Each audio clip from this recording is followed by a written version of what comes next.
रेखा बाबासाहेब दोलताडे. आमच्या हॉस्पिटलमधून आर्थिक अपहार करून पलायन झालेले राखोंडे दाम्पत्य यांच्या विरुद्ध आम्ही 9/11/2025 या तारखेला मसवड पोलीस ठाण्यामध्ये तक्रार दिली आहे. हे तक्रार लपवण्यासाठी त्या दाम्पत्याने आमच्या विरुद्ध रचलेलं हे षडयंत्र आहे.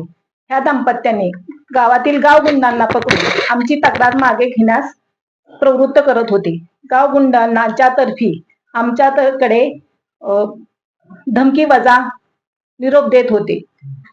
गावगुंड आम्हाला असंही सांगत होते की त्यांची तक्रार मागे न घेतल्यास 2019 मध्ये सीट डॉक्टरांचं बाळ पळवण्यामध्ये आमचाही हात होता हे तुला माहित आहे का?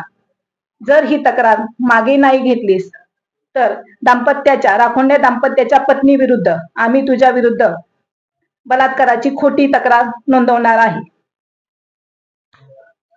9 नोव्हेंबर 2025 ह्याच मुद्दा पकडून हे गावगुंड आम्हाला खंडणी मागत होते.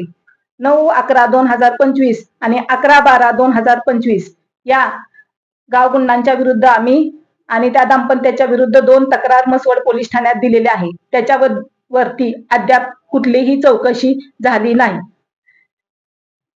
उलट त्या दाम्पत्यांना हाताशी धरून पोलीस ठाण्याने डॉक्टरांविरुद्ध खोटा गुन्हा नोंदवला आहे. आमचे डॉक्टर निर्दोष आहेत, रुग्णांचे देवदूत आहेत.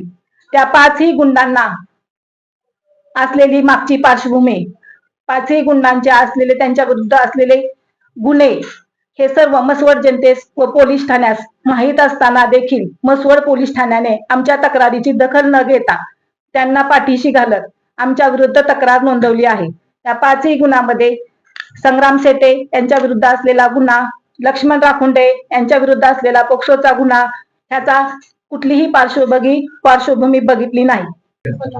ह्या तक्रारीला, खोट्या तक्रारीला आम्ही अजिबात घाबरणार नाही. नेटाने लढू. न्यायदेवतेवर आमचा पूर्ण विश्वास आहे. न्यायदेवता आम्हाला न्याय देईल अशी आम्हाला पूर्ण खात्री आहे आणि आम्ही ते करून दाखवू.